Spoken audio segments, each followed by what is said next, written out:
I would like to begin by acknowledging the traditional custodians of the land on which we meet today, the Arakwal people of the Bundjalung Nation, and pay my respects to the elders past, present, and emerging. Are you ready to win at the game of life? Well, throw out that rulebook and get down to the business of being the best and most authentic version of you. Welcome to the Human Design Podcast. We're changing the rules around success, abundance, purpose, love, and life, where we're creating a planet where everyone can thrive in a world that loves and supports each other. I'm your host, Emma Dunwoody, a qualified master coach, human design expert, podcaster, and entrepreneur that is living the life of my dreams, breaking all the rules while doing it, making a huge impact, and living my design and manifesting miracles on the daily. Join me as I break down and simplify everything you need to live in alignment with your human design, teach you how to recondition your unconscious mind for greatness, and to take back your power so you can manifest your heaven on earth and serve the rest of the planet at the same time. It's time to give up the fear and step into your highest potential, to reach for the stars, to know and live your greatness. It's what you deserve, and it's what the planet really needs from you. So buckle up and enjoy the ride. Hey everyone, and welcome to today's episode.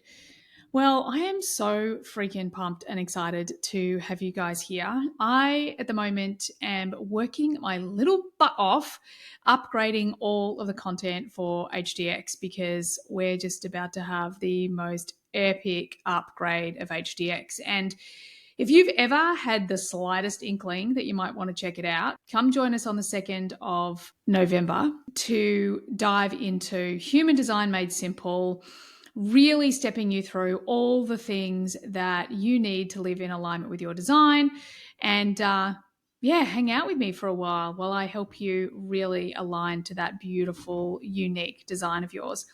Anyway, I am just loving upgrading all of this content. I'm literally dressed, for those of you that might be watching this on YouTube, I'm literally dressed in my tracksuit pants and my favorite t-shirt. I have no makeup on, my hair tied back.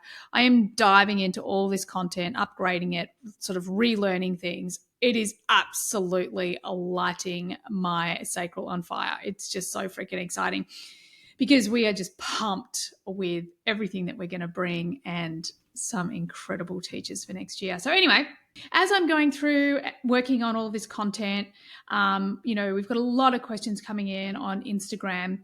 I've kind of put together this list of the things that you really want answered, your how to do whatever that might be list. So today I'm going to kick off. I'm going to do the first one. And the first question is how do I understand or how do I work with my sacral when I have emotional authority? Now, I'm going to take a step back. I'm going to give you a little bit of an overview of authority for those of you that might be new. Our authority is our internal guidance system. This is the part of our design that tells us how we're uniquely designed to make decisions. This is where human design's superpower comes in, where we're moving from the mind, which is what we're conditioned to use to make decisions for ourselves and for everyone else, and to move into the body to make decisions for ourselves.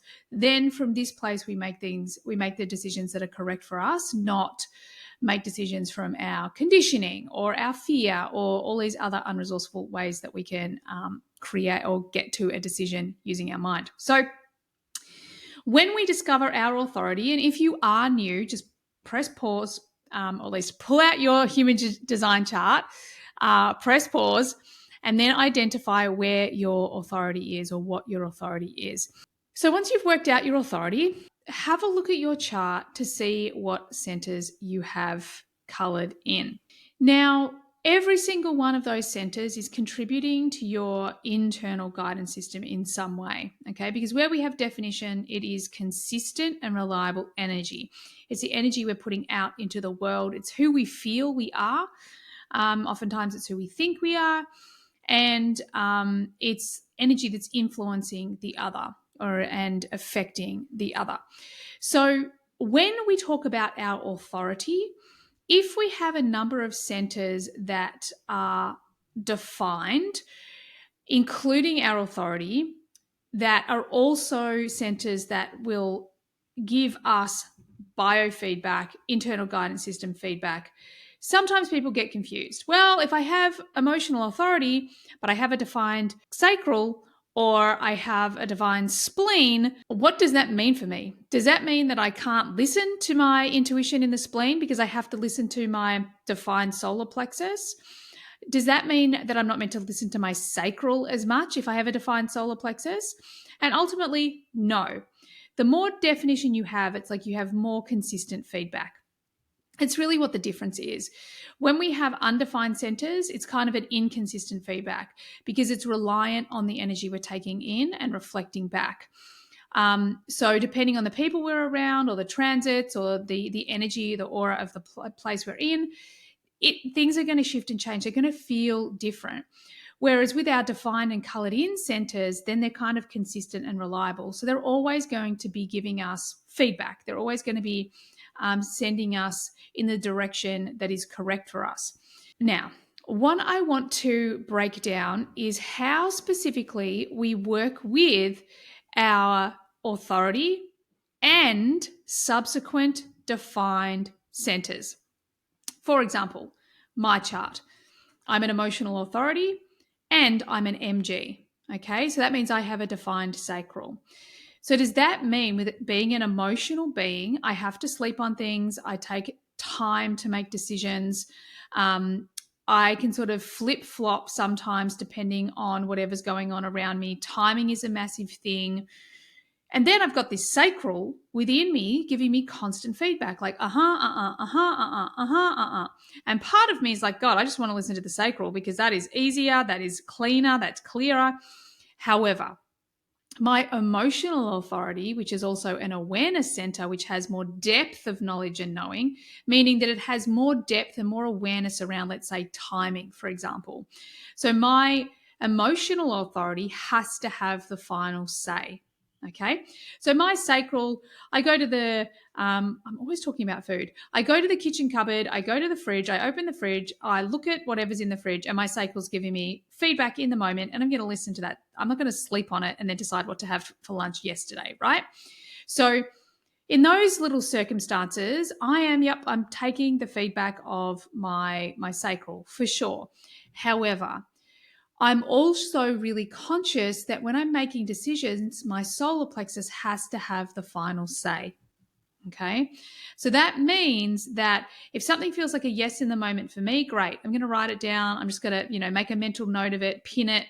And then I'm going to see how I feel about it tomorrow. So the solar plexus is going to have the final say. All right. The same deal happens with the spleen, for example.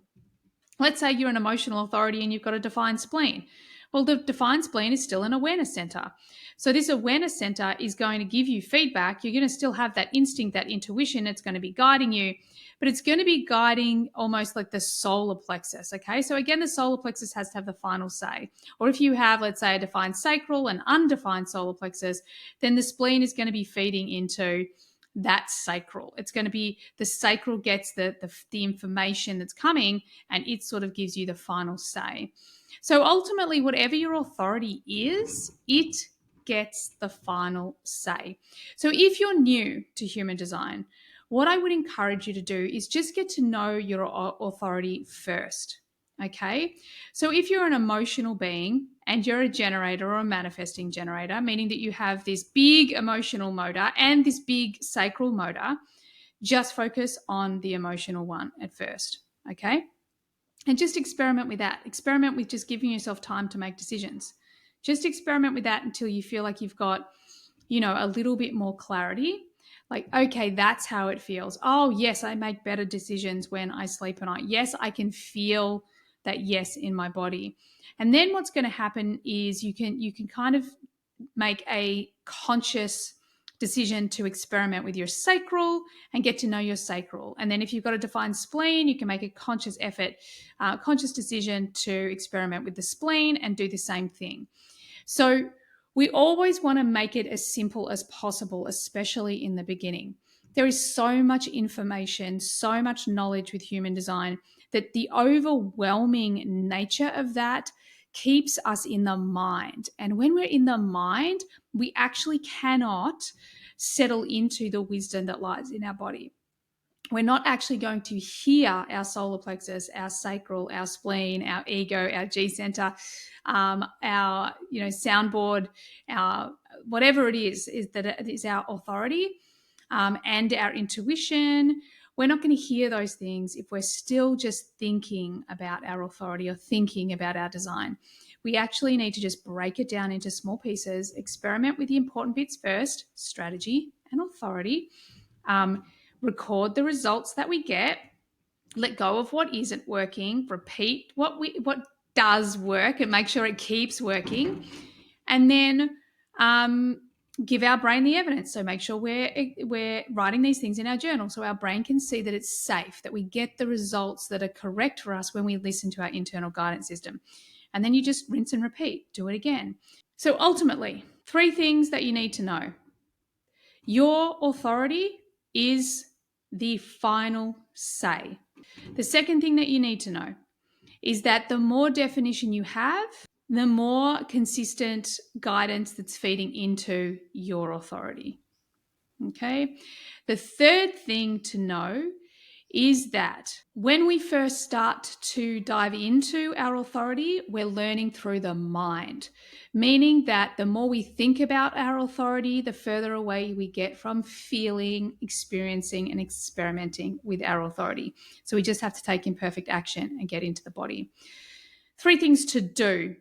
Number 1, break it down, make it simple, just experiment with your authority center first. Number 2, once you get a handle on that authority center, then you can experiment with these other centers that are giving you internal guidance, that are delivering and supporting your authority. The third thing that you can do is whenever you get confused or overwhelmed, you just want to take a step back, get back into your physical body, and just notice how these things actually feel. Get out of the knowledge, into the body, and experience these things.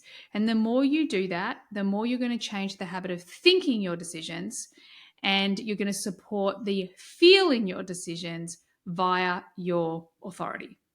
Helpful? I trust you got what you needed from today's episode. Thank you so much for joining me, and I so look forward to having you on the next podcast. Bye for now. Thanks everyone for being here all the way to the end of the podcast. I hope you got lots of value out of it. I certainly had a lot of fun doing it. Could I please ask that you share this podcast with friends if you found it valuable? And also, bonus points, could you leave a review for me as well on Apple? It would be greatly appreciated. If at any point you would like to be on the podcast, or you've got questions that you'd like me to discuss on the podcast, by all means get on my socials and DM me. Everything you need is there in the show notes. Have an awesome day. Bye for now.